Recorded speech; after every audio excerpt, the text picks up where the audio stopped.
আসসালামু আলাইকুম সবাইকে আমার চ্যানেলে স্বাগতম। বন্ধুরা, আপনাদের জন্য একটি তার চমৎকার ভিডিও নিয়ে আসলাম। তো ভিডিওটিতে আজকে আপনাদেরকে একটা টিউটোরিয়াল দিব অ্যাবাউট নিম পাতা। তো আপনাদের নিম পাতা কী কাজ করে অনেকেই জানেন, আবার অনেকেই জানেন না। নিম পাতা আসলে দেখা যাচ্ছে অনেক রোগেরই কাজ করে, কিন্তু এর একটা সাইড এফেক্ট কিন্তু অবশ্যই আছে, এটা কিন্তু আপনারা জানেন না। নিম পাতা যদি অতিরিক্ত খাওয়া হয় তাহলে কিন্তু কিডনির ড্যামের দিকে চলে যেতে পারে। যাদের কিডনি ড্যামেজ আছে তারা কিন্তু অবশ্যই নিম পাতা থেকে অ্যাভয়েড করে চলবেন। আর বিশেষ করে যাদের মধ্যে যাদের সমস্যা আছে, আরেকটি সমস্যা সেটা হচ্ছে যাদের অতিরিক্ত, যাদের মনে করছেন চর্বি কমাতে চান অথবা ইয়া কমাতে চান, তাদের বিশেষ করে প্রেগনেন্ট, তারা কিন্তু নিম পাতা খেতে পারবেন না। আর একটি ব্যাপার সেটা হলো, আপনারা যদি নিম পাতা অতিরিক্ত খান তাহলে যাদের কোলেস্ট্রল কম তাদের ক্ষেত্রে কিন্তু ক্ষতি আসবে। অতিরিক্ত নিম পাতা খাওয়া যাবে না। আর শরীরে চুলকানিতে লাগাবেন, তবে যে জায়গায় ক্ষত স্থান সেই জায়গায় লাগাবেন, বাড়তি জায়গা লাগাবেন না। সাথে কাঁচা হলুদ দিয়ে নেবেন, কারণ কাঁচা হলুদ থাকলেই রেজাল্টটা ভালো আসে। এই ব্যতীত নিম পাতার যে গুণাগুণ আছে তা পরিপূর্ণভাবে কাজ করে না। যে কোনো খোসপাসড়ার মধ্যে কাঁচা হলুদ সহ দিবেন। আর নিম পাতা যদি আপনারা বড়ি বানাতে চান, ট্যাবলেট বানাতে চান, অবশ্যই নিম পাতাকে সাথে কাঁচা হলুদের সাথে মিশিয়ে তারপরে দিবেন। কাঁচা হলুদের সাথে মিশাবেন এবং তাতে ছোট ছোট গোল গোল করে বড়ি বানাবেন। আর অবশ্যই পিষে নেবেন, নিম পাতাকে পিষে তারপরে নিম পাতার ভালো মতো পিষবেন, পিষে সেই নিম পাতাকে কাঁচা হলুদের সাথে দিয়ে তারপরে আপনারা সেটার বড়ি বানাবেন। আর বড়িগুলো অবশ্যই রোদে শুকানোর পরে একটি করে বড়ি আপনারা 3 দিন খেতে পারবেন। অবশ্যই প্রেগনেন্ট, জ্বর এবং যাদের পাতলা পায়খানা আছে তারা এই বড়িগুলো খাবেন না। আর এগুলো অবশ্যই খাবেন সর্বোচ্চ 7 দিন, 7 দিনের বেশি এগুলো খাবেন না। গ্যাপ দিবেন, পরে আবার খাবেন। 3টা রোগ থাকলে অবশ্যই নিম পাতার থেকে দূরে থাকবেন। জ্বর, পাতলা পায়খানা এবং প্রেগনেন্ট, এই সমস্যাগুলো থাকলে নিম পাতার কাঁচা হলুদের দিয়ে বড়ি বানালে সেটা খাবেন না।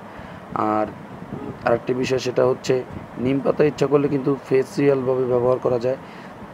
নিম পাতা আপনারা যদি মুখে ব্যবহার করেন তাহলে চমৎকার একটি রেজাল্ট পাবেন, কারণ মুখে বেটে দিলে নিম পাতা যাদের ব্রণ আছে তাদের কিন্তু চমৎকার কাজ করে।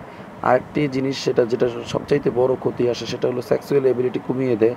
নিম পাতা অতিমাত্রায় খেলে আপনাদের সেক্সুয়াল অ্যাবিলিটি, চিন্তাধারা, সেক্সটা একটু ডাউন হয়ে যাবে। এজন্য এটা অতিরিক্ত খাবেন না। অতিরিক্ত খেলে অবশ্যই সেক্স ডাউন হয়ে যাবে। আর যদি কারো কৃমিজনিত কারণে সেক্স ডাউন হয়, সেক্ষেত্রে কিন্তু নিম পাতা খেলে আবার সেক্স আপ হবে। তো আপনারা অনেকেই কিন্তু টিপস অনলাইনে পান, কিন্তু তারা একজনও হেকিম না কিনা সন্দেহ, কারণ আসল কথাগুলো তারা কেউ বলে না। বলে এই খেলে উপকার আছে, ওই খেলে কতদিন খেতে হবে সেটা কিন্তু বলে না। আর বিশেষ করে খাওয়ার পরে সাইড এফেক্ট কী আসবে সেটাও বলে না।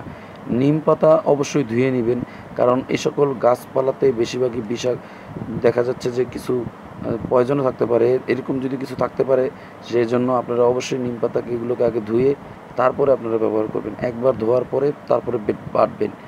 আর যদি নিম পাতাকে আপনারা দাঁতের মেসওয়াক হিসেবে ব্যবহার করতে চান, সেই জন্য আর কিছু চুলকানির কিছু ব্যাপার আছে, সেটা যদি করতে চান তাহলে অবশ্যই ঘরের মধ্যে বেঁধে নিম পাতাকে শুকাবেন।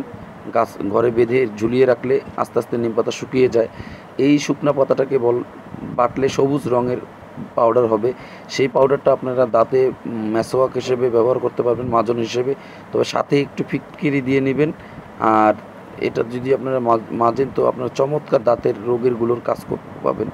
এবং যাদের দাঁতের পাইরিয়া আছে এবং অন্যান্য সমস্যা আছে, যাদের দাঁতে পোকে ধরে, সেক্ষেত্রে নিম পাতার এই মাজনটা কিন্তু চমৎকার কাজ করবে। তবে যারা প্রেগনেন্ট তারা এটা থেকে দূরে থাকবেন, কারণ যদি ভুলেও পেটে যায় ক্ষতি হবে।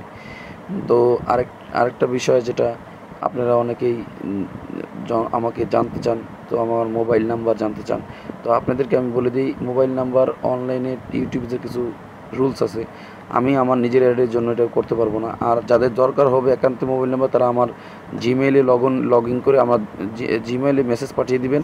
আর সেখান থেকে আমার নাম্বারটা আপনাদের নাম্বার দেওয়ার পরে আপনারা আমার নাম্বারটা নেবেন। তো যাদের প্রয়োজনে অহেতুক আমার মোবাইল নাম্বার চাবেন না, কারণ আমি এখানে এটা কোনো মহিলাদের নামে খোলা হলো, এটা মহিলাদের অ্যাপস এখানে আসছে না, এই মহিলাদের কোনো মোবাইল নাম্বার এখানে আসবে না। অনেকেই দেখা যাচ্ছে আমার সাবস্ক্রাইব না, তারা পাশ থেকে এসে আমাকে মোবাইল নাম্বার চায় এবং দেখা যাচ্ছে যে পরবর্তীতে তারা আমার কাছ থেকে কোনো টিপসের পরিবর্তে আমাকে বলে আপনারা কেন মহিলার নাম্বার ইউজ করছেন। তো যাই হোক, আপনাদের দীর্ঘ সময় নষ্ট করলাম। আর একটি বিষয় যেটা বলতে ভুলে গেছি, রোদে শুকিয়ে কিন্তু নিমে পাতার বড়ি বানানো যায়, তবে সেই পাতার রেজাল্টটা কম আসবে। তবে শুকনো ঘরে রেখে যদি শুকাতে পারেন সেক্ষেত্রে অনেক। আরেকটি ব্যাপার, যেটা যাদের বসন্ত রোগ আছে তারা কিন্তু নিম পাতার পানিতে সিদ্ধ করে সেই পাতা দ্বারা পানি দ্বারা গোসল করতে পারেন, অনেক উপকার পাবেন। আর নিম পাতা কিন্তু ভেজেও খাওয়া যায়, সেটা অনেকে হয়তো জানেন না। সিদ্ধ করে পানিগুলো ফেলে দিয়ে দুবার সিদ্ধ করে পানিগুলো ফেলে দিবেন, তারপরে ঠিক পাটের পাতার মতো এটাকে পাট পাতা যেভাবে ভাজি করে সেভাবে ভাজি করে খেতে পারবেন তেল দিয়ে। খুব খুব টেস্টি হয়, অনেকে জানেন না হয়তো। এটা এটা একেবারেই নতুন টিপস দিলাম। তো আর যারা সেক্সুয়াল টেন্ডেন্সিতে সমস্যা আছে তাদের কিন্তু এটা থেকে দুটো, তবে ডায়াবেটিসের রোগীরা অবশ্যই খেতে পারেন। তবে যাদের হার্টের সমস্যা আছে এবং অন্যান্য সমস্যা আছে তারাও খেতে পারবেন। তবে আপনারা একটি জিনিস অবশ্যই খেয়াল রাখবেন, যে কোনো মতেই যেন প্রেগনেন্ট, জ্বর এবং পাতলা পায়খানার রোগীরা না খায়। ধন্যবাদ আপনাদের সবাইকে আমার লং ভিডিওটি দেখার জন্য। আপনাদের জন্য আমি নিয়ে আসবো আরও কিছু ভালো ভালো টিপস। আর আমার চ্যানেলের সাথে থাকবেন। ধন্যবাদ। আমার চ্যানেলটি শেয়ার, সাবস্ক্রাইব, লাইক করবেন। আসসালামু আলাইকুম।